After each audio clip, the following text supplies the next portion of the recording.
Morning everyone, আশা করি তোমরা খুব ভালো আছো। আমিও ভীষণ ভালো আছি। আমার নতুন একটা ব্লগে তোমাদেরকে জানাই অনেক অনেক স্বাগত।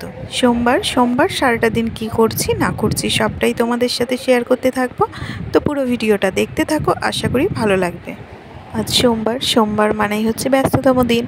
তাই দুদিন ছুটি কাটানোর পর, শনি রবিবার ছুটি কাটানোর পর আজকে আবার কোমর বেঁধে লেগে পড়েছি সকালবেলা উঠে সমস্ত কাজবাজ করতে।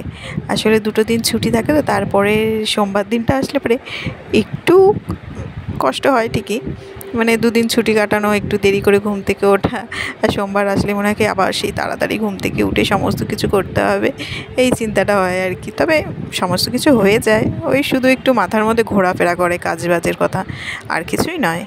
তো সকাল 6টার সময় তো ঘুম থেকে উঠে পড়েছি। উঠে এই যে কিছু আশিবাসি কাজকর্ম করে এখন ছেলে টিফিন রেডি করছি। আজকে টিফিনে দেবো হচ্ছে পাস্তা, তো পাস্তা রেডি করছি। আর আশিবাসি কাজকর্ম, তারপরে হচ্ছে স্কুলের টিফিন রেডি করা, ছেলেকে স্কুলের জন্য রেডি করা, তারপরে দুপুরের রান্না বান্না সমস্ত কিছু, ঘর গোছানো, সমস্ত কিছু 12টার মধ্যে কমপ্লিট করে ফেলি।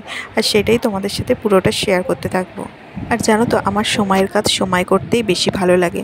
সে যদি দেরি করেই উঠি আর তাড়াতাড়ি উঠি, আমি ঠিক সময়ের মধ্যেই সমস্ত কাজ কমপ্লিট করি। দেরি করে উঠলে পরে একটু তাড়াহুড়ো করে করতে হয়, তাই জন্য মানে সময়ের কাজ করতে ভীষণ ভালোবাসি। আর ওই শুয়ে বসে কাজ করতে একদম ভালো লাগে না, কাজগুলো যেন বন বন করে মাথার মধ্যে ঘুরতে থাকে। কাজ ফেলে আমি একদম শুয়ে বসে থাকতে পারি না। অনেকে আছে দেখি, মানে কাজ সারাদিন ধরেই করছে, মনে হচ্ছে যেন সারাদিন কাজই করছে শুধুমাত্র, কিন্তু তাদের কাজের মানে ফাঁকে ফাঁকে অনেক রকমের মানে রেস্ট নেওয়ার ব্যাপার থাকে, এইসব থাকে আর কি। গল্প করছে তো করছে কারোর সাথে, এরকম ব্যাপার থাকে। তো আমার একদম ওই সব জিনিসগুলো ভালো লাগে না। মনে হয় সময়ের কাজ সময় করি, তারপরে শুয়ে বসে একটু রেস্ট করব, ঠিক আছে। তাই ঠিক 12টার মধ্যে সমস্ত কাজবাজ কমপ্লিট করে ফেলি। আর মানে মাঝে মধ্যে হয়তো কিছু কিছু দিন একটু দেরি হয়ে যায়, বিশেষ করে কখন জানো তো, ছুটির দিনগুলো। মানে দেরি করে একটু উঠি বলে তা কিন্তু নয়, যেহেতু বোঝো বাড়িতে থাকে, সকালবেলা ওকে পড়াতে বসাতে হয় একটু, এবার ওর পেছনে তো আমাকে একটু টাইম দিতে হয়। যেহেতু এখনও তো খুব একটা বড় হয়নি, পড়তে দিয়ে যদি সরে যাই তাহলে পরে ব্যাস, ও ওর মতন করে পড়ার ফাঁকে ফাঁকে খেলতে থাকে। তাই চেষ্টা করি একটু ওর সাথে বসে থাকার। তবে এখন সব সময় যে ওর সাথে বসে থাকি তা নয়, হয়তো কোনো পড়া মুখস্থ করতে দিয়ে আমি হয়তো সরে গিয়ে রান্নাঘরে আবার কাজবাজ করতে থাকি। তো ওই যে ওকে পড়াতে বসি সকালবেলাটা, ওইখানে আমার কিছুটা সময় নষ্ট হয়। তাই জন্য না ওইদিকে রান্নাবান্না করতে একটু দেরি হয়ে যায়। তখন ওই মাঝে মধ্যে কিছু কিছু দিন হয়তো একটু দেরি হয়ে যায়, নয়তো আমার মোটামুটি মানে 12টার মধ্যে কাজবাজ সমস্ত কিছু কমপ্লিট হয়ে যায়, খুব একটা অসুবিধা হয় না। আর বেশি দেরি হয়ে গেলে তখন আমার টেনশান হতে থাকে, দেরি হয়ে গেছে, আমি সময়ের মধ্যে সমস্ত কিছু করে উঠতে পারবো তো। আর আমাদের না সময়ের মধ্যেই সমস্ত কিছু, মানে খাওয়া দাওয়াটাও একটা টাইম মেনটেন করে চলা হয়। মানে সকালের একটা নির্দিষ্ট টাইম আছে, 9:30 থেকে 10টার মধ্যে সবাই খেয়ে নেবে। তো দুপুরেও আছে এরকম একটা নির্দিষ্ট সময়, রাতেও। তাই জন্য আমাদের সময়ের কাজ সময়ই করতে হয় আর কি। আর বন্ধুরা, তোমরা কোথা থেকে আমার ভিডিও দেখছো অবশ্যই কমেন্ট করে জানিও। আর আমার ভিডিও দেখতে কেমন লাগছে অবশ্যই কমেন্ট করি, মানে একটা কমেন্ট করে যেও, তাহলে পরে ভিডিও করার এনার্জিটা আরও বেশি করে পাই। বেশ কয়েকদিন হয়েছে সেইভাবে আমি কোনো কমেন্ট পাচ্ছি না বন্ধুদের। তাই আমার রিকোয়েস্ট রইল তোমাদের কাছে, একটু কমেন্ট করে জানিও, মানে ভিডিওগুলো ঠিকঠাক হচ্ছে কিনা, কোনো ভুল ত্রুটি হচ্ছে কিনা সমস্তটা।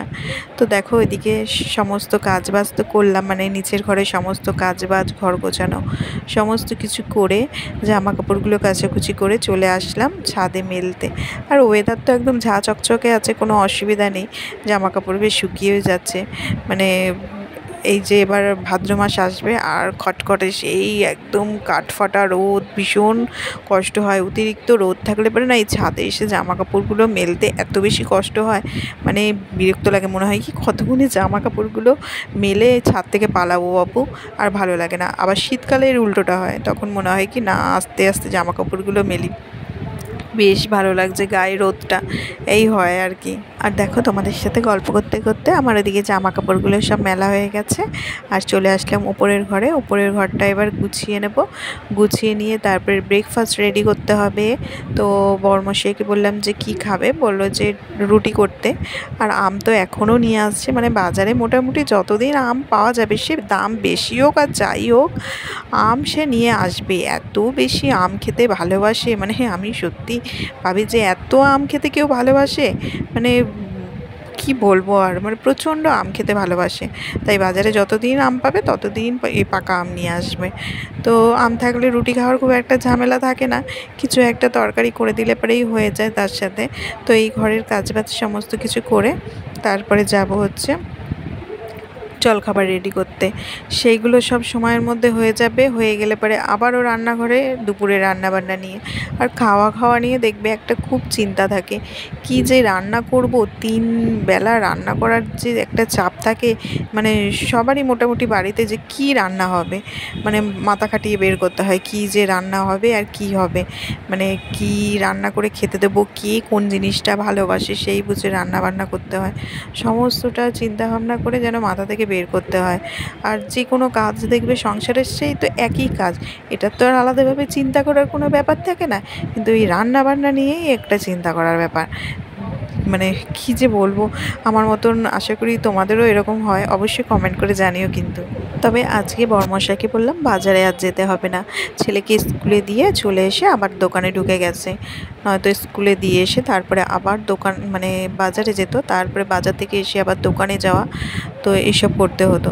কারণ হচ্ছে আজকে মাছ রয়েছে ফ্রিজে, জানো তো, ভেটকি মাছ এসব রয়েছে। তো ভাবলাম সেগুলোই রান্না করি, নয়তো ফ্রিজে থেকে অনেক দিন হয়ে গেলে পারে না, ওই মাছ আমার একদম খেতে ভালো লাগে না। শুধু আমার বলে না, আমাদের বাড়িতে কেউই খুব একটা ভালোবাসে না বেশি দিন ফ্রিজে মাছ রেখে দিলে পারে। তো এইদিকে দেখো দুপুরে রান্নাবান্না নিয়ে চলে আসলাম। সকালের খাওয়া দাওয়া সমস্ত কিছু কমপ্লিট হয়ে গেছে, সেগুলো আর তোমাদের সাথে কিছু শেয়ার করতে পারিনি। আর এদিকে উচ্ছে আলু ভাজা করলাম পেঁয়াজ দিয়ে, যেটা খেতে বেশ ভালো লাগে আর কি। আর হচ্ছে লাউ শাক ছিল, আগের দিন বাজার থেকে লাউ শাক নিয়ে এসেছিলো, তো লাউ শাক দিয়ে কিছুটা ডাল করেছিলাম। আর ডালটা না, আগের দিন বলছিলাম না কেমন হবে জানি না, এই ফার্স্ট টাইম লাউ শাক দিয়ে ডাল করছি, খেতে কিন্তু দারুণ হয়েছিল, ভীষণ ভালো লাগছিল। আর আমার একটু চিন্তা হচ্ছিলো বড়মশাইয়ের কেমন লাগবে, যেহেতু খাওয়া ব্যাপারটা নিয়ে একটু বেশি খুঁতখুঁতে, তো তাই জন্য একটু ভয় লাগছিলো, তো ওর ভীষণ ভালো লেগেছে। তো বাকি যে লাউ শাকটা ছিল সেটা দিয়ে আজকে হচ্ছে লাউ শাক পোস্ত করছি। আর আমাদের বাড়িতে লাউ শাক পোস্ত খেতে সবাই ভীষণ ভালোবাসে।